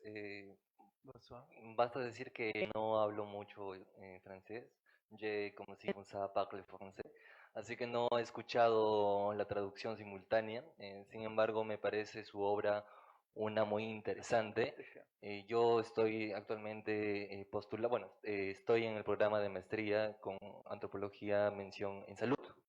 Entonces, me resulta muy interesante su obra. Sin embargo, yo estaba recién viendo su bibliografía y me pareció muy interesante una de sus primeras obras, que era Las Pasiones Ordinarias, en donde usted menciona que las emociones son inherentes a la humanidad, ¿verdad? Y menciona un caso específicamente del niño salvaje, en la que son criados, son contados casos que son criados por manadas de lobos en su mayoría, y que de alguna u otra manera el niño tiende a tener algunas actitudes, características, incluso algunas características mutadas por, obviamente, su estilo de vida de supervivencia, ¿no? Y usted menciona ahí que ha habido muchos casos históricos en los que, por ejemplo, colegas de Pinel, creo que era Itar, no mal recuerdo, que la humanidad, o bueno, la sociedad mm, quiere meter a esas personas que han estado en una situación de salvajismo, y los quieren reinsertar, perdón, a la sociedad, ¿verdad? Sin embargo, hay muchas etapas de nuestra vida en las que pasa totalmente lo contrario.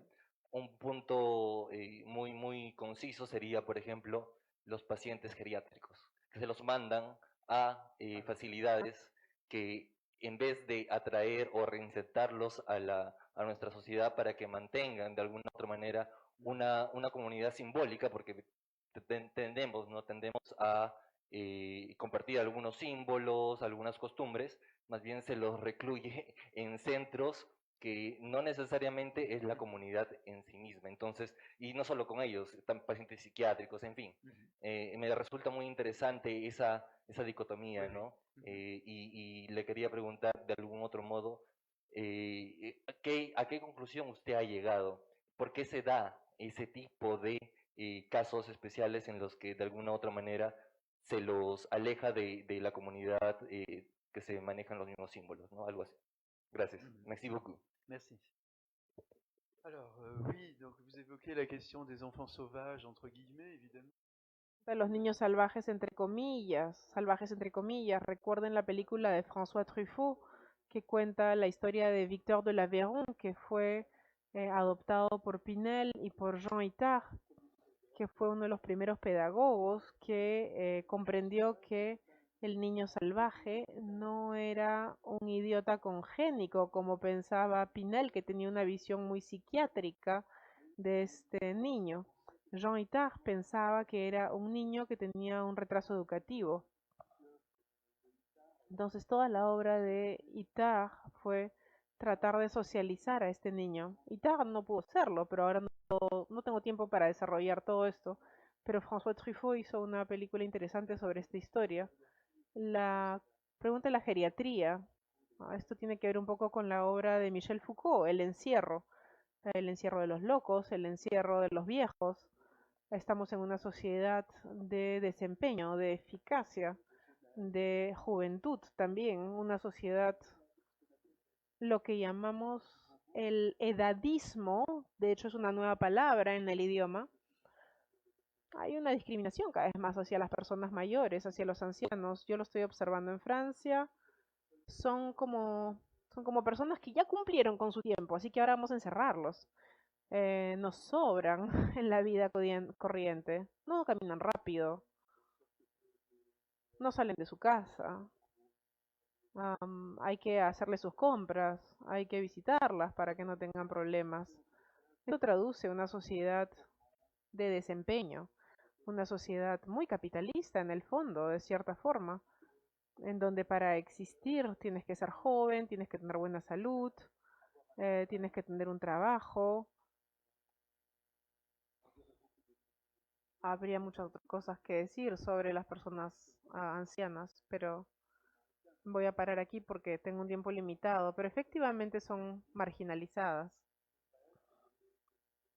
Deberíamos más bien mantenerlas dentro del tejido social, dentro del vínculo social, favoreciendo, si son personas que tienen dificultades para moverse, se debería poder facilitar su desplazamiento, su movimiento de una manera u otra, con, no sé, sillas de ruedas, con personas que las acompañen, etcétera. Hay un poco de esto en nuestras sociedades.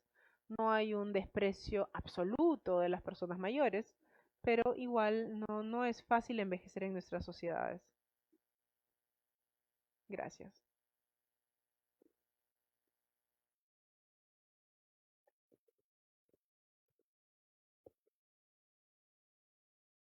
Buenas tardes, profesor Le Breton. Bonsoir. Gracias por su charla. Quería consultarle algo. Usted es un lector bastante informado y hay muchas citas literarias en su trabajo, como usted mismo ha mencionado, pero también hay muchas citas de la Biblia y pensaba mucho en su propia historia académica y en las universidades católicas donde ha enseñado e incluso en los títulos de los libros. Conceptos como dolor, rostro, caminar, peregrinar en otro sentido, ¿no? ¿Usted ve alguna conexión de su propio trabajo con la teología? Gracias. Oui et non. Ben, je lis énormément les théologiens, mais je les lis tranquillement. Je veux dire, je suis pas catholique, ni protestant, ni rien du tout. Je suis plus dans une vision cosmique, disons, du monde. La formation académique, en fait, j'ai fait plusieurs formations à la fois. Quand je suis arrivé à l'université de Tours, j'étais inscrit à la fois en sociologie, en linguistique et en psychologie. J'ai fait 3 masters à l'époque, ce qu'on appelait des maîtrises en fait. Donc j'avais une maîtrise de linguistique, une maîtrise de psychologie, une maîtrise de sociologie. L'université m'avait, je dois vous le confesser, profondément ennuyé. J'avais une immense soif de savoir et je ne trouvais pas auprès de mes enseignants la satisfaction de ce désir. Ce qui faisait d'ailleurs que je lisais énormément. Je me promenais toujours avec 3 ou 4 livres dans mon sac. J'étais tout le temps au cinéma. Et puis voilà, j'allais en cours, mais j'avais l'impression de ne rien apprendre d'une certaine manière. Et puis, en revanche, j'ai eu un professeur qui m'a beaucoup marqué, qui était Jean Duvigneau, qui était un professeur de sociologie à l'époque, un grand spécialiste notamment de l'histoire du théâtre, de l'histoire de la fête également, un grand voyageur, un écrivain, un homme de théâtre aussi, et qui a écrit quelques scénarios pour le cinéma. Et les séminaires de Jean Duvigneau étaient absolument passionnants. Et puis Duvigneau connaissait tout le monde. Il était ami de Michel Foucault, de Julia Kristeva, de Roland Barthes, en fait, de beaucoup de gens qui nous touchaient profondément à l'époque, quand on était étudiant, évidemment. Et donc j'ai fait ma thèse avec Jean Duvigneau, qui m'a réconcilié d'une certaine manière avec l'université, et ma thèse sur le corps, voilà. Donc je n'ai pas du tout, vous savez, en France, les universités catholiques ne sont pas les plus importantes, hein. L'université publique est partout, et les universités catholiques, il y en a à Lille, il y en a à Lyon, il y en a à Angers, il y en a une à Paris également.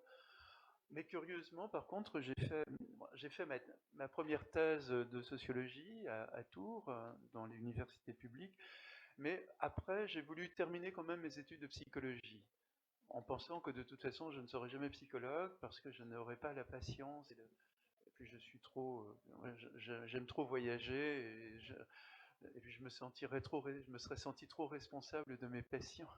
Je crois que j'aurais été incapable de partir, de sortir de chez moi en me disant, et s'il arrive quelque chose à tel ou tel.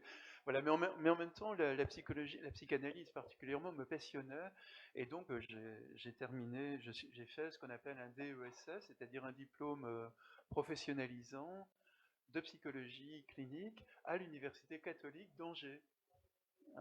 Et donc je suis titulaire mais je veux dire que l'enseignement à l'Université catholique d'Angers n'avait strictement rien de catholique, hein. C'était une université comme les autres, avec des psychanalystes parisiens notamment, qui venaient donner des cours à Angers, qui n'avaient rien à voir avec...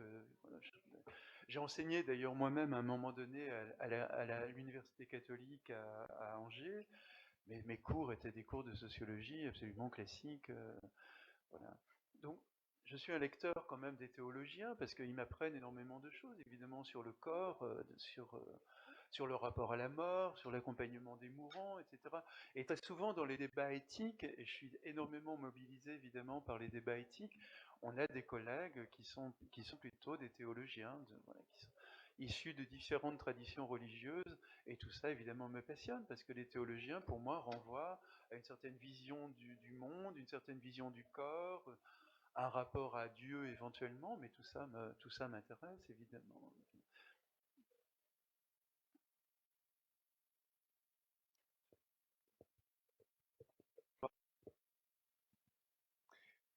Hola, muy contenta de poder... Où êtes-vous? Ah. À la haut. Okay. ¿Qué tal? Muy contenta de escucharte, de tener esta oportunidad. Actualmente trabajo con personas con diabetes y justamente una de las estadísticas grandes es el tema de la amputación. Usted ha explorado el dolor como una experiencia que da sentido y en el caso de personas que han sufrido amputaciones, ¿cómo cree que el dolor y la ausencia del miembro, ya sea algo pequeño, ¿no? Desde el dedo o un pie o toda la pierna, transforman la identidad del cuerpo, transforman la identidad del ser? ¿Qué le diría a estas personas también? Me ayudaría mucho para poder acercarme a hacer bien mi trabajo. Gracias. Dans mon expérience, aucune personne amputée ne m'a demandé ce que j'en pensais. Mais en revanche, évidemment, on sait qu'on... Por supuesto, la amputación de un miembro modifica el sentimiento de identidad, la relación a uno mismo, la relación también a los demás, porque cuando uno es una persona amputada, todo el mundo te percibe como un amputado. Y después todo depende mucho del lugar del cuerpo que ha sido dañado. Si es un dedo, bueno, no cambia tanto y finalmente no modifica mucho tu identidad. Si es una mano es mucho más grave. Si es una pierna, se vuelve terrible porque se ve impactada, alterada tu movilidad. Esto quiere decir tener una prótesis, quizás también tener dificultades para subir a un auto, para subir a un bus, para subir a un tren. Entonces el estatus de la amputación depende mucho, depende profundamente del lugar del cuerpo que ha sido sustraído. También depende de la edad. Si tienes 20 años y te amputan una pierna, es una tragedia absoluta porque te da la sensación de que no vas a tener vida amorosa, que te vas a quedar solo, sola. Pero si tienes 70, 80 años es diferente porque has vivido muchas cosas. Y todo depende también del contexto. Voy a tomar un solo ejemplo relacionado a la desfiguración. Lo que es una forma de amputación de la cara. La desfiguración generalmente destruye completamente la vida de las personas que ya no se reconocen porque el espejo les muestra una imagen terrible de lo que son. Pero al mismo tiempo he conocido a militares que rechazaban la reconstrucción plástica. Podían tener caras malogradas, pero para ellos su cara malograda era una especie de trofeo que le habían arrancado a la muerte. Y quizás también, y el momento en el que fueron heridos, también fue un momento en el que salvaron a alguien. Entonces, sería una especie de traición para ellos cambiar su cara para tener una forma más o menos normal. Pero es raro. En la mayor parte de casos de personas desfiguradas, se busca una reconstrucción de la cara y a veces también les pueden incluso hacer un cambio de cara. Hay muy pocos casos, hay 10 casos en el mundo aproximadamente de gente que ha cambiado de cara a través de una operación de este tipo.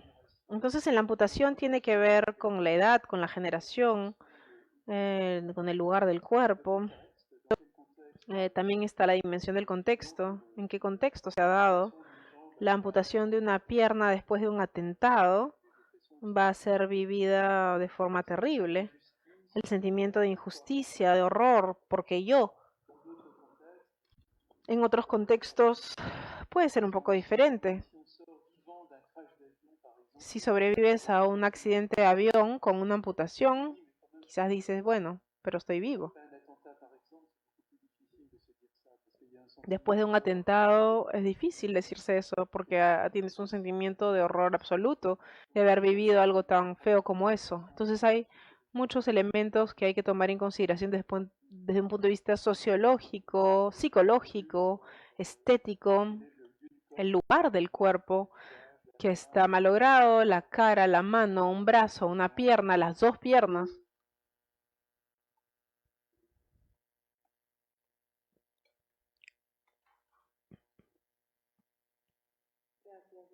Merci, bonsoir. J'ai deux questions. Esta búsqueda de esperanza que suelen tener las personas que viven con dolor crónico.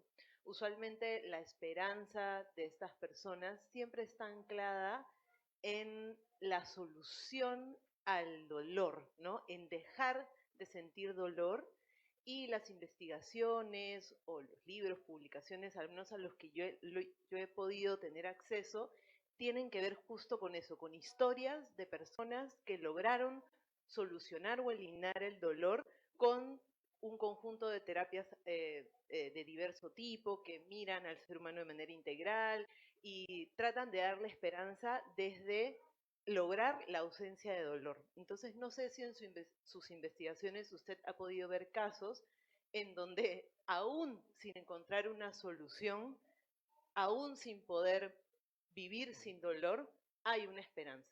Esa es una primera pregunta. Y una segunda, si pudiera dar algunas reflexiones desde la antropología sobre conductas de riesgo vinculadas a problemas de anorexia y de bulimia. Esas dos.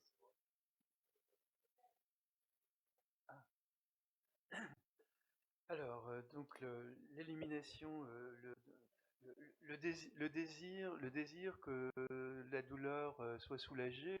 Oui, évidemment, heureusement que chaque patient se bat contre sa douleur et beaucoup d'entre eux trouvent des solutions, soit dans une forme de compromis, parce qu'ils comprennent que leur douleur sera toujours là et il faut l'apprivoiser d'une certaine manière.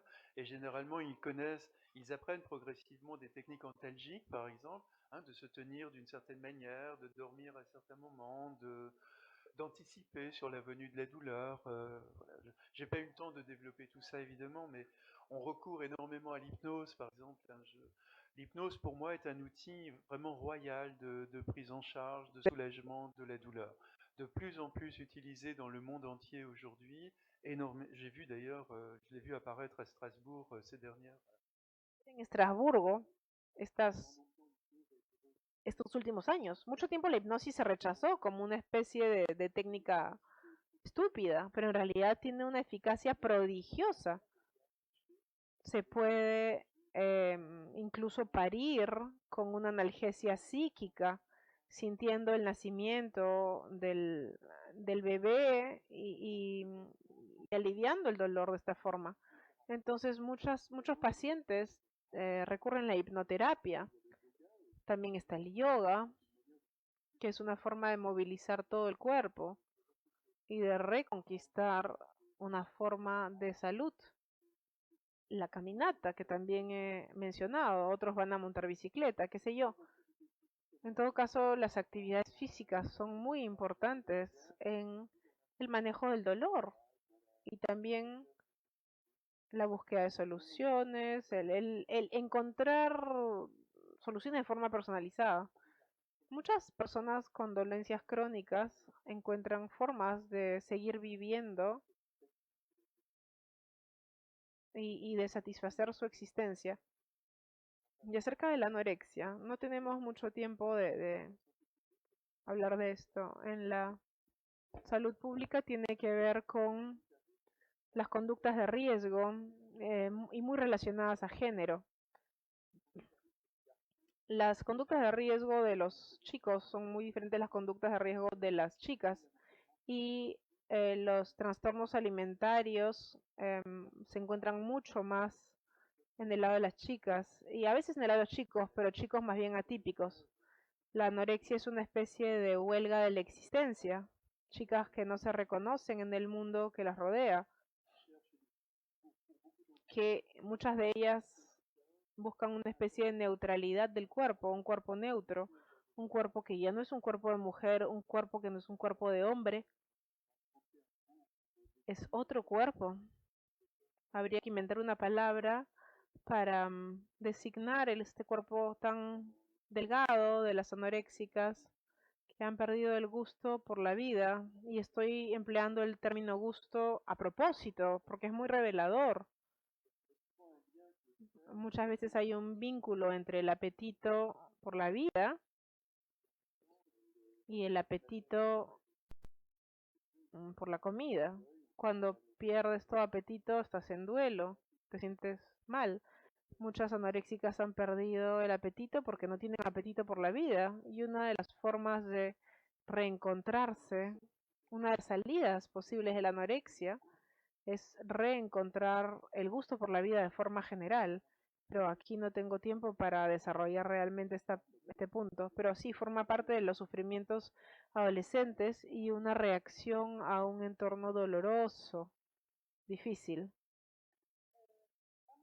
Nous allons... Je crois qu'il y avait d'autres questions, mais... Vamos a juntar dos intervenciones ya como para cerrar el espacio. Entonces, dos intervenciones juntas y ahí ya vamos cerrando. Ok.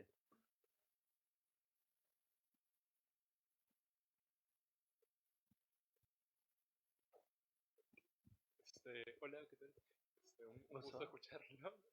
Bueno, para hacerlo corto, una pregunta muy específica acerca del ejemplo que dio sobre el pueblo kanak.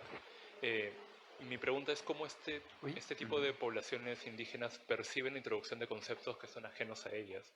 Porque en el caso del pueblo kanak y en el caso de muchos otros pueblos indígenas, las introducciones vienen de la mano de intromisiones muchas veces violentas de parte de otras poblaciones, ¿no? Entonces, a lo que me refiero es, ¿estas poblaciones indígenas perciben estos conceptos de manera como una intromisión violenta, tal vez, o ya simplemente ha sido asumida dentro de su propia cultura? Ah, ok. J'ai du mal à vous répondre parce que d'abord, je ne connais pas suffisamment la société kanak. Je suis allé une fois en Nouvelle-Calédonie et j'ai vu quand même les ritualités d'accueil dans les villages kanak. J'ai pas perçu de souffrance particulière, mais en même temps, je sais qu'il y a quand même une mobilisation autonomiste importante chez les Kanaks. Ceci dit, j'ai eu l'occasion de discuter avec des autonomistes et avec des Français, enfin avec d'autres jeunes qui étaient parfaitement intégrés. Donc c'est très compliqué on n'est plus vraiment dans un contexte de guerre coloniale quand même, hein.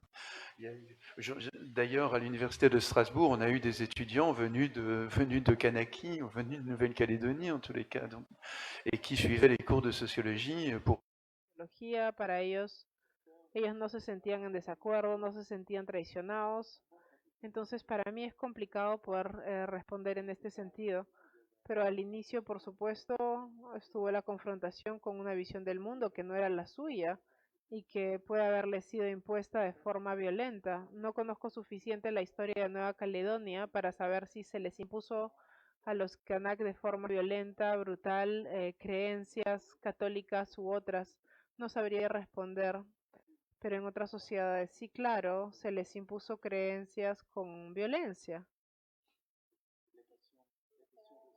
La pregunta permanece abierta, no puedo responder. Pregunta por allá. Buenas tardes, profesor David. Yo. Buenas tardes, profesor David. Me parece, primero, estoy muy agradecido de escucharlo. Leí Pasiones Ordinarias. Me pareció un excelente texto.